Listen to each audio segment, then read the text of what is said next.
Hello everyone. So wonderful to have the opportunity to sit at my desk to communicate and make sense of the most pressing issues of the day as well as some of the not so pressing issues of the day. Now if you're tuning in for the first time, my name is Charles Wells and I am known as the Patriot Preacher.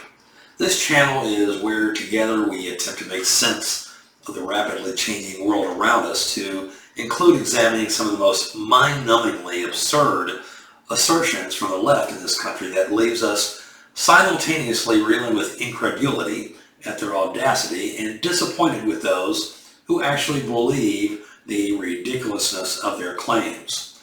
Today, folks, we are going to take a quick peek and subsequently dismantle the leftist theory of white privilege. The problem with assertions that are put forth by the left, such as white privilege, is that leftists in this country have the distinct advantage of controlling the vast majority of the media outlets, big tech, the entertainment industry, as well as our institutions of higher learning, which are, of course, working hard to inundate our impressionable youth with incredibly destructive propaganda. Furthermore, if you tell a lie long enough, people begin to believe that lie. The lie then becomes truth for them, and when the lie is accepted as truth, then it turns into a belief system. And once it's a belief system, it then becomes virtually unassailable with logic and common sense. Basically, the claim is this: if you are white, then you inherently possess an undeniable advantage in all aspects of life, even if you are unaware of these advantages over those who have skin colors and ethnicities other than you.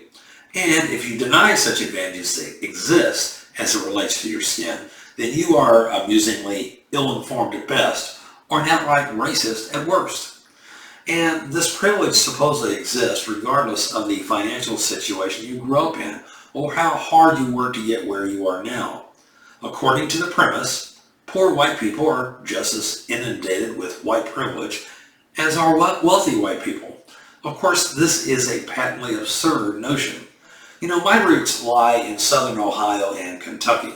All my relatives come from low middle income backgrounds. These were people who were basically married their entire lives, often living their life in the same house for their entire lives, and worked their entire lives. They maintained gardens and sewed much of their own clothes, helped each other get through life's trials and tribulations, and in summary were simple, God-fearing folks. They earned every penny they made without complaint or assistance. Where was their white privilege? I then examined my own life. I've been working since I was 14 years old. I started out working as an electrician's helper for my father in the summers, working more than 40 hours a week in attics and crawl spaces. This would probably be characterized as violating child labor laws nowadays. Then I moved to North Carolina when I was 15, and during my high school years I worked weekends and summers, first as a maid in a hotel and then as a maintenance man. I picked both tobacco and cotton to make some money. As an adult, I frequently worked 2 jobs to make ends meet, and at 62 I still work hard from both a physical and mental standpoint. All my college education was completed at night school while I worked full-time during the day. When I got myself into financial difficulties, I would simply work myself out of each and every one just by taking an extra job on. I never asked anyone to help me, nor would I have probably accepted that help if it were offered. I had to start over from scratch in terms of money and possessions in my 20s, and then again in my 50s as a result of two divorces. As I look back on my life, I made an honest effort to try and understand exactly where my white privilege was hiding, so perhaps in the future I could be better able to recognize it when I saw it, so I could take advantage of it. I mean, what good is white privilege anyway if you don't cash it in? The truth is, folks, is that the theory of white privilege is just another way to tell you to shut up. In a nutshell, that's really all it is. It's a cudgel to beat you into submission with if you attempt to defend yourself against such absurdities. It's a perversion, really, of actual racism. It allows people who are anything but white to make any allegation they wish against white people. And by the way, folks, this is not reverse discrimination or reverse racism. There's no such thing as reverse racism. There's only racism. If you treat someone regardless of their ethnicity or yours in a prescribed manner merely because of their ethnicity or color, you are in fact engaging in racist behavior. It continually amazes me how the left can use such racist tactics to accuse others that for which they are guilty of themselves. And it never occurs to the believers of this myth that by simply accusing someone of something for which there is no evidence that they are guilty of just because of their skin color is the textbook definition of racism. If you do a search for white privilege into Google, you will find an infinite amount of articles and videos supporting this irrational theory, but none to refute it. Big tech strikes again as they control the conversation of what is true and correct. If there is indeed an advantage of skin color in the 21st century America that I know, it clearly does not lie within the confines of the white community. College admission to even our Ivy League colleges clearly favor minorities. SAT scores are subsidized for people of color. People who are other than white can say whatever they please to white people in private or in the public square without backlash or repercussion. You can better bet that if an unarmed white person is killed by the police, whether warranted or not, the story will never make national headlines. White people will never be allowed to loot and assault others in the name of protesting unless, of course, it is for purely liberal causes.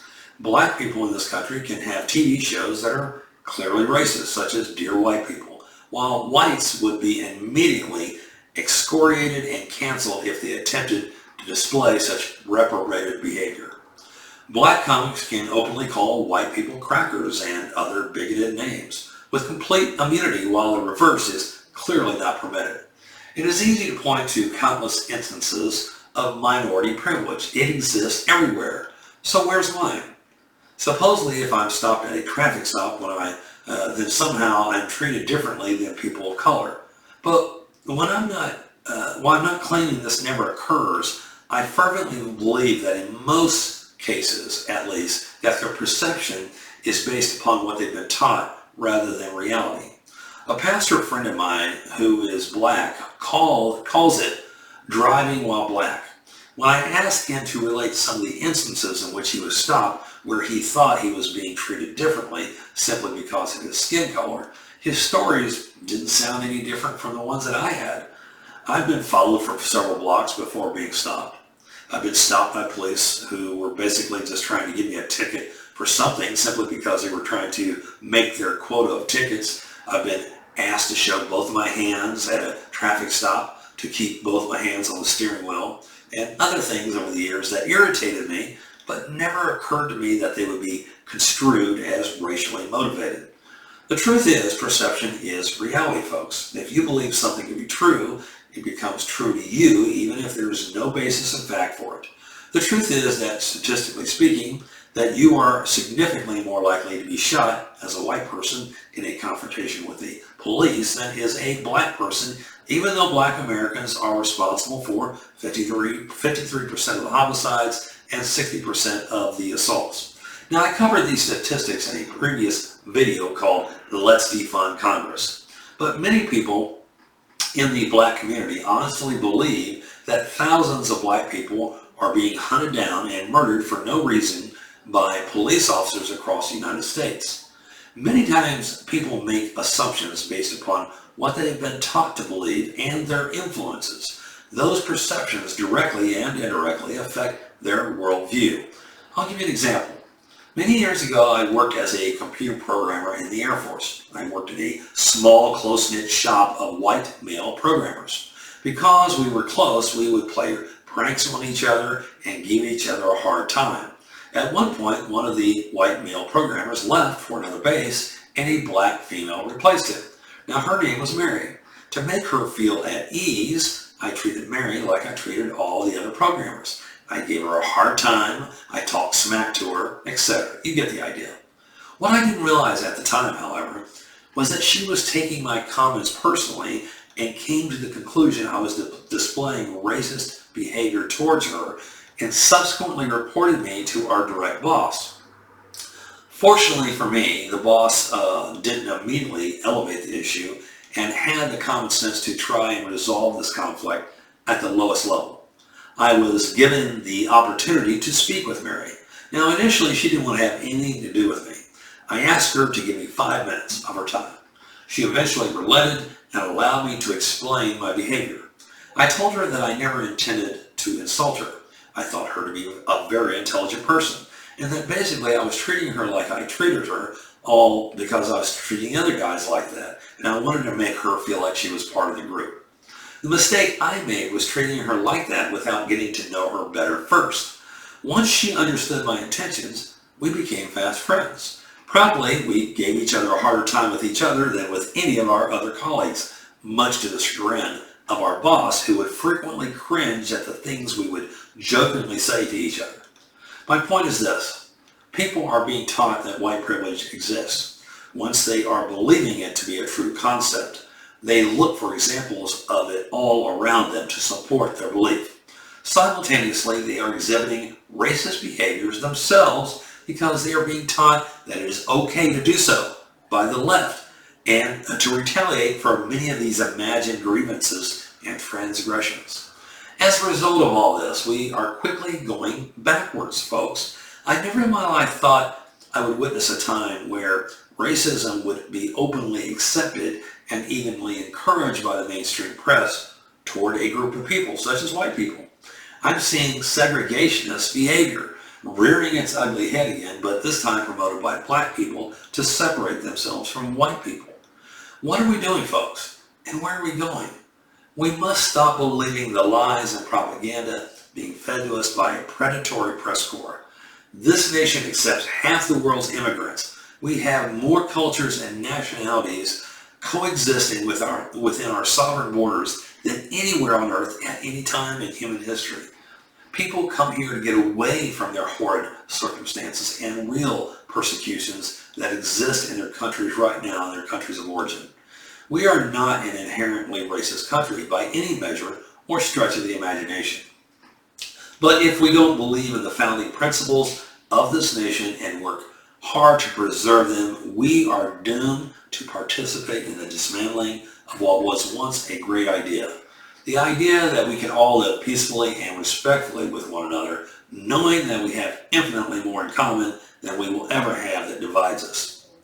Well, folks, it's once again time for me to say goodbye to my loyal listeners. If you've enjoyed what we talked about, please take the time to comment, get notifications on new content for the channel, and ultimately become a subscriber.